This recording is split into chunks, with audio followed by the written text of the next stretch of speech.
Chris is now tied with Jonathan Fisher and Arthur Chu's number of wins. Can he break that record and tie Seth Wilson and Austin Rogers? We'll find out next month. Now on to the Second Chance tournament. So, I was going to do this long series of short videos where I take a look at who will appear in the Second Chance tournament and looking at the circumstances to why they were brought back, and I don't have time. Turns out Jeopardy already did that for me, except their series of videos felt too somber. It was a sepia tone and sad music was playing in the background. This time, I know it's supposed to highlight how sad it is due to how close they were, except it's too sad. I love the concept of the tournament though. Jonathan Fisher, and then he went on to win 10 more games. In fact, the only one that wasn't somber was James. It still had the sepia tone though. Night 1, the contestants consisted of Jessica Stevens, Aaron Gillis, and Cindy Zhang. Oh, it's Cindy Zhang. I've been mispronouncing her name this whole time. Sorry. Right after the roster was revealed, I wanted Cindy Zhang to win and predicted Jessica Stevens or Molly Carroll would win. Maybe Sarah Snyder or Sadie Goldberger.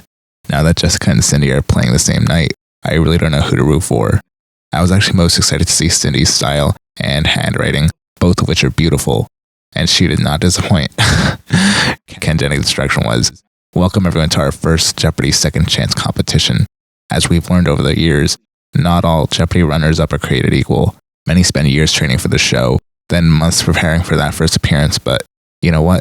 That first game can hit a little different when you run into Matt Amodio, or an Amy Schneider, or a Mattea Roach. Just those three. That's why we decided to give 18 contestants a second chance. It is just those three. Here's how the competition will unfold. This week, we're going to play 3 initial games. The winners of each will advance to a 2-game total point affair to be played Thursday and Friday, and the winner of that match will advance to our upcoming Tournament of Champions in just 2 weeks' time. Then next week, we'll run that same format again with a new group of 9 second chancers and again, 1 winner advancing to the tournament. Today we welcome back Cindy, Aaron, and Jessica. I know there's a lot at stake for you 3. Just because this preamble has been long enough, I have to address this. I'm already disappointed after listening to the preamble since Ken only mentioned Matt, Amy, and Mattea. It's just a reminder that the Tournament of Champions is already unfair because Matt, Amy, and Mattea are automatically advancing to the semifinals, not even playing a single game in the first week, the quarterfinals. Are we already forgetting about Jonathan Fisher and Ryan Long? None of the players tonight even played against Amy or Mattea. One of them played against Ryan. I even said this on the intro to Ryan Long's 6th game. What I hope this means, of course, is this is the only time Matt, Amy, and Mattea are ever mentioned together in a preamble, and that they're never mentioned in another one. Jessica only played against Matt, and she defeated him. Anyway, this intro's been long enough, let's get into the game. As George Samsa awoke one morning from uneasy dreams, he found himself transformed in his bed into a gigantic insect in this tale. The answer was the Metamorphosis by Kafka. This question was just recycled from Mattea Roach's 21st game. It's the oldest existing freshwater lake, as well as the deepest. The answer was, what is Lake Baikal? This is just recycled from the final Jeopardy round in Ryan Long's 6th game, which I just mentioned a minute ago. All 3 contestants got a daily double. Cindy got the first daily double. Last time she did, she made it a true daily double.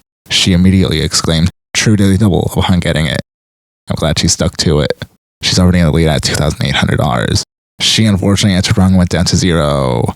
Let's hope she can take back the lead again. I also hope she's not as shy as she seemed to be when she appeared close to this time last year. I wasn't expecting the mini-actual interviews to be about their Jeopardy appearances. Ken asked Jessica what it was like to play against Matt Amodio and come behind Jonathan Fisher. She answered, "I came expecting I'm not likely going to win, but I just wanted to enjoy the day, so I called it my space camp experience that I get to spend the day, pretending I'm a Jeopardy champ. We'll come back to space camp," Ken told her. Ken asked Aaron what he heard from friends and family after he had a shot at beating Ryan Long. Aaron answered, "I got a lot of texts saying the word sports on Final Jeopardy. Our hearts sank for you." Ken laughed. Aaron told him, "Now you know how I felt." Ken told him, "You're hoping not to see any more sports clues today." Aaron told him, "That would be ideal." I still wonder what if it was a sports category on Mattea Roach's 23rd game. Ken asked Cindy what she heard from friends and family after her appearance aired. She answered, Yeah, when word got out that I was going to appear on the Second Chance tournament, everyone would ask me the same 2 questions. 1, what are you going to wear? And 2, how are you going to write your name? I guess I wasn't the only one. Ken told her, the dress and the roses are fabulous, but look at the name. Look at that calligraphy. You rehearsed that, didn't you? She answered, well, I was inspired by, all the times you wrote your name, in the lectern. Ken told her she was the first winner in the Jeopardy honors for best signature. She thanked them and the audience clapped. Personally, I also think she was the best dressed, and I can see why Yang Sheng Wang won that award. That guy was also stylish. Super nice guy. Just kind of the first round winning $5,400. Why didn't it show the scores after the round? That happened last week on Chris's 9th game too. Aaron was in 2nd place at 3,000 even, and Cindy was in 3rd place at 2,000 even. Let's hope she can turn that around.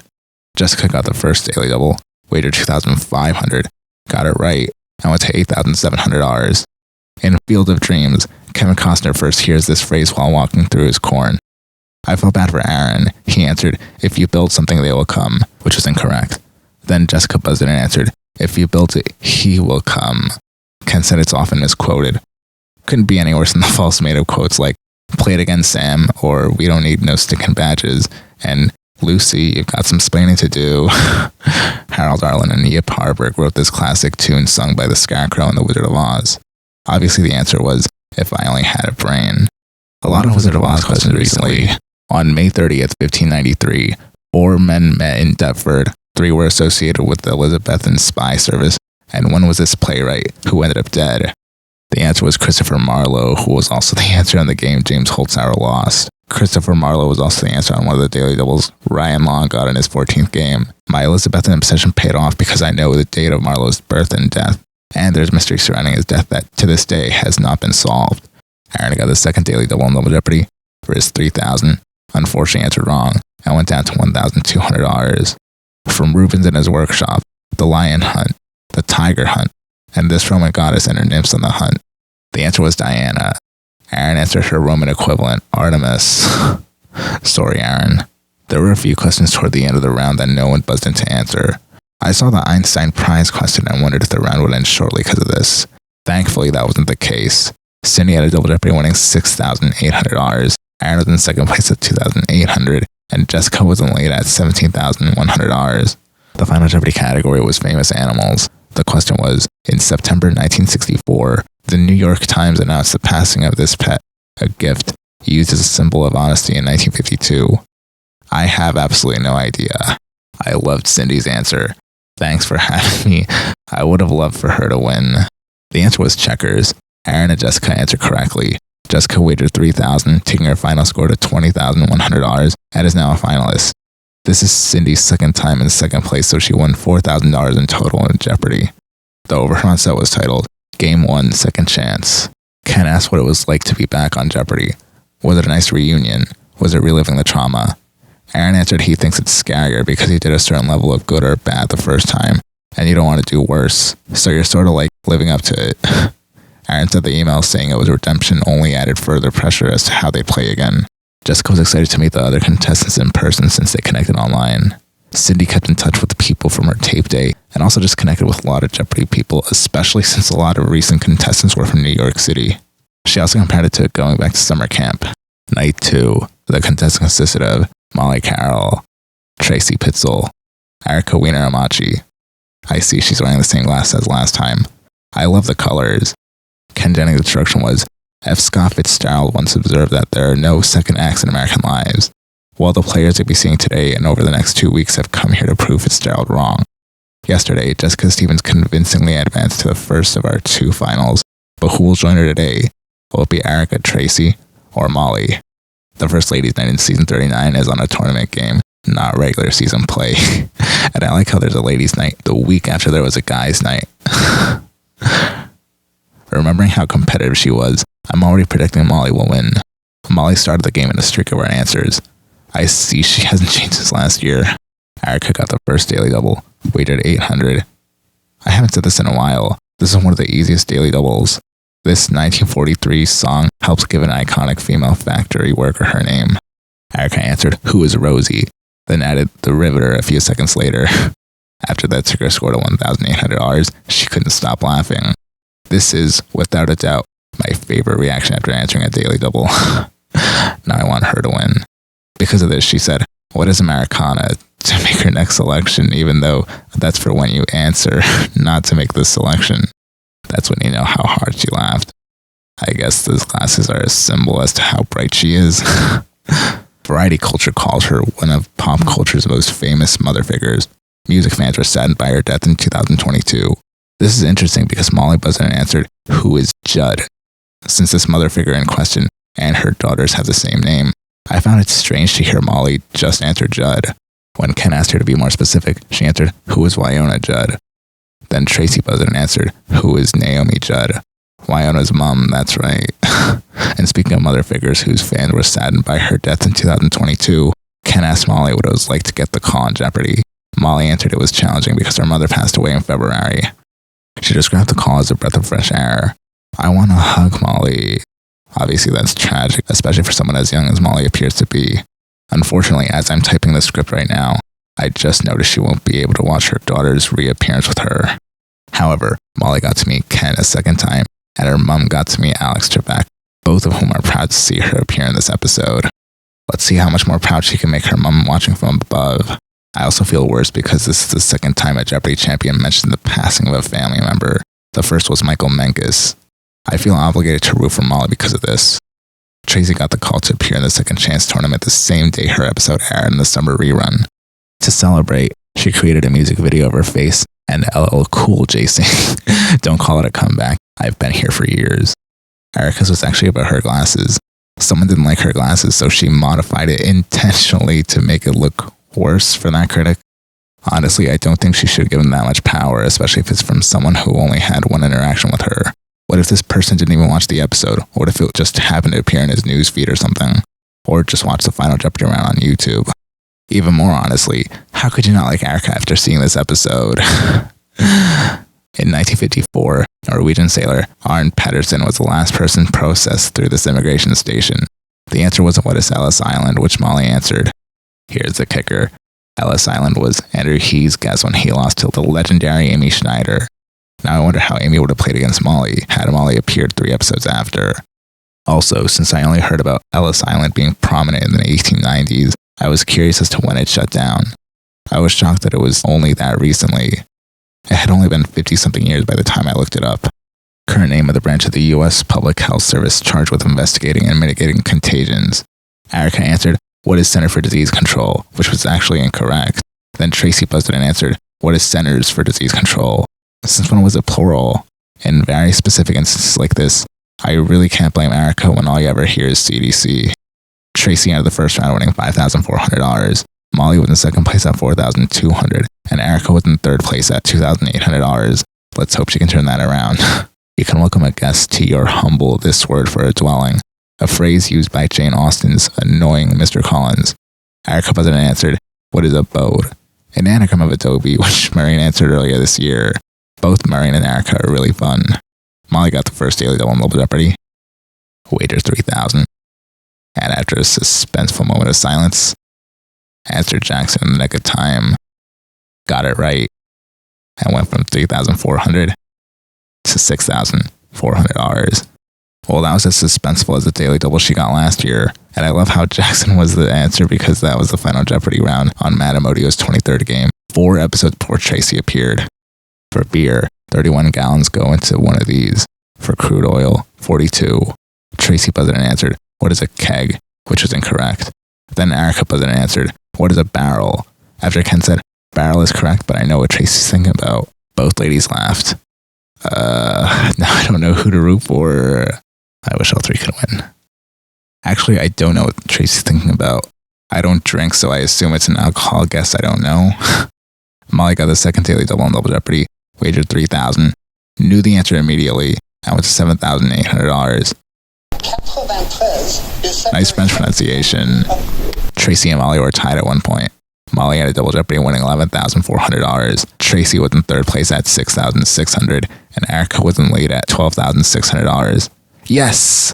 The final Jeopardy category was Landmarks of Science. The question was, Clones of an original one of these grow outside the math faculty at Cambridge University and in the President's Garden at MIT. The way this question was phrased confused me. At this point, I'm fine with whoever wins. None of the contestants answered correctly. Ken told them, all three of you were stumped, no pun intended. This was an apple tree taken from the garden of none other than Isaac Newton. Before I even get to the scores, I wanted to wait until now to mention that Isaac Applebaum was originally supposed to appear in the Second Chance tournament, and he wasn't able to. Erica Wiener-Amachi was selected in his place. The reason I mention this is because someone commented that this Final Jeopardy question was selected intentionally because Isaac and Apple are in Isaac Applebaum's name. Here's the kicker. Applebaum is German for apple tree, or Apfelbaum, something like that. All that being said, Tracy risked it all and went down to $0. No. Molly risked $1,801 and went down to $9,599. And Erica risked $11,000 and went down to $1,800, $1 less than what Molly wagered. No! At $9,599, Molly is now a Second Chance finalist, and she made her mother proud. Now, just because there haven't been enough coincidences in this video, Molly's the first player whose final score ended in $5,999 since Mattea Roach won that much in her third game. I love how surprised she was. Night 3, the contestants consisted of Pam Schoenberg, Renee Russell, and James Frazier. Something I wanted to address the previous games that I chose to avoid because the scripts took almost 2 hours to type in total. It feels so different seeing the players return. Not even just because the players are dressed and styled differently. It just feels different compared to the number of times the returning champions reappeared the previous season. It's the same feeling of seeing an old friend. I'm predicting Pam would win just because women named Pam seem to do well on Jeopardy. Seems like women named Pam always do well on Jeopardy. Ken Jennings' instruction was, today's contestants all thought they had to play their last game of Jeopardy. And yet, here they are plucked from Quiz Show Limbo. Quiz Show Limbo is actually what today's Jeopardy highlights were titled, by the way. Why are they still doing these? I thought those were just for the summer reruns. It's a new battle once again in our Jeopardy Valhalla, the Second Chance competition. All three players laughed. We already know that today's winner will be playing Jessica Stevens and Molly Carroll in the finals, which begin tomorrow. What we don't know is, who will it be? James, Renee, or Pam?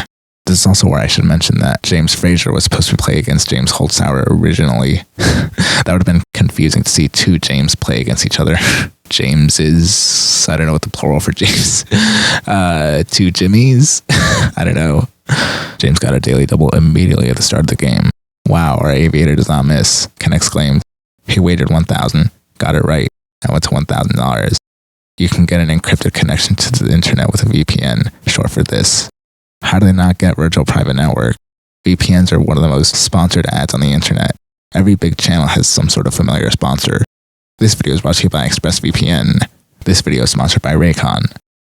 I'll never be big enough to get paid to say that. Since cybersecurity is on the rise, and since a lot of us were locked down at home having to work from behind a computer, I would have assumed everyone knew what VPN stood for. Pam Schoenberg, a dentist and entrepreneur from New York, had 24 correct responses against no less than Amy Schneider. That's quite a game. It was the episode that won us an Emmy, by the way, so thank you. What was it like in your life when that episode aired? Pam answered the love and support from the internet and Jeopardy universe before saying she didn't want to get her hopes up that she qualified for the tournament. She was now first. Even though the sound quality was terrible, the video I did on Amy Schneider's 10th game when she played against Pam is actually one of my personal favorites because of how authentic my excitement sounded. For us in recent days. Pam was at 14,000 by the time Amy got the daily double. Amy bet 6,000, got it right, and took her 13,400. We got a game, Ken comments after Amy answered correctly. I already mentioned I said Pam won $11,000 by the end of Double Jeopardy. Even though that was a mistake, that only made me admire the video more because I was just that surprised and excited. That drops you down to 13,000, but still very close. I wish I could play the rest of the video. 5,000, while Pam was in second place at 16,600, and Chris was at 5,400. After Renee got the call, or text in this case, to be in the tournament, she immediately put 2 weeks' notice at work and got carpal tunnel surgery. Ow. That's dedication, though. James was deployed at the same time in the Western Pacific. Not a lot of internet access, not great email access. When he got the email, which he initially thought was spam, he asked if there was a way he can leave deployment early. Fortunately, it worked out for him. James ended the first round winning $8,800. Pam was in second place at $4,600, and Renee who I just noticed added hearts to her name, was in third place at $1,000. One of the categories was Second Chance songs. He got both daily doubles. James got the first daily double in Double Jeopardy, wagered $3,699, got it right, and went from $10,000 to $13,699. That's correct, and now you have some amount, says Ken. Renee got the second daily double in Double Jeopardy, risked $5,000. Unfortunately, answered wrong and went down to $400. And an Adele hit. This one-word title proceeds, "It's me. I was wondering after all these years you'd like to meet." The answer was hello. Unlike last time on Ryan's sixth game when Tony answered hello and Mayim told him, "Yes, hello, Tony." All Ken said was, "That's right." I wonder if Mayim would have said, "Yes, hello, Renee." And out of all the questions I listed that were repeated, I'm surprised this one was just because of how recent it is. And I've been mentioning Ryan's sixth game a lot recently. Hello from the... hello. It's me. I was wondering if after all these years you'd like to meet. Many elements are named for places like polonium, and this one, atomic number 21, which honors a large peninsula of northern Europe. I felt bad for Renee. She buzzed and answered, "What is Scandinavium?" which was incorrect. Then Pam buzzed and answered, "What is scandium?" which is the element. I felt worse because she was in the red because of this. Speaking of singers in the year 2016, his first big solo concert tour was titled Faith and took him from Tokyo to Pensacola in 1988. James buzzed in and answered, "Who is George?" Then paused and blanked out. "Who is George?" Then Pam buzzed in and answered, "Who is George Michael?" Seems like Pam is able to correct their close responses. Renee in a Double Jeopardy winning, negative $100. I said the same thing in Matea's 16th game, only 2 episodes before Renee appeared. Pam was in second place at $15,400, and James was in lead at $20,899. The final Jeopardy category was American history. The question was, Ben Franklin, John Adams, and John Jay succeeded as a trio in this city, though Adams sort of fearing the other two would gang up on him. I know it's not Philadelphia, that's too obvious. I'm guessing probably somewhere in Delaware or Virginia. After Pam answered Philadelphia, Ken told her, "Smart guess." Well, there you go. The answer was Paris. That's correct, the treaty negotiating independence with Great Britain. Of course he would know. James wagered $10,902 and took his final score to $31,801. He's now the third Second Chance finalist and won the most money out of the 3. The overheard onset was titled Waves of Emotion. Ken was asked what it was like to be able to come back after being a Jeopardy runner-up. James answered, "Well, I would have been triggered if that was Final Jeopardy and it was wrong, because she would have won and it would have been, straight back, and then my poor wife would have been consoling me. Except, James still would have won by just $97 if he answered wrong." James continued, "So now all the waves of emotions are good emotions as opposed to terrible emotions the first time." Renee answered she's not going to stop watching Jeopardy, and she appreciates the support, which is actually the thumbnail. Then she jokingly blamed James and Pam for being in the red because they weren't there last time. Since the format isn't the same as previous tournaments, I'll end the video right here. I'll see you in the first week of the finalists the next 2 games. And as always, thank you for watching.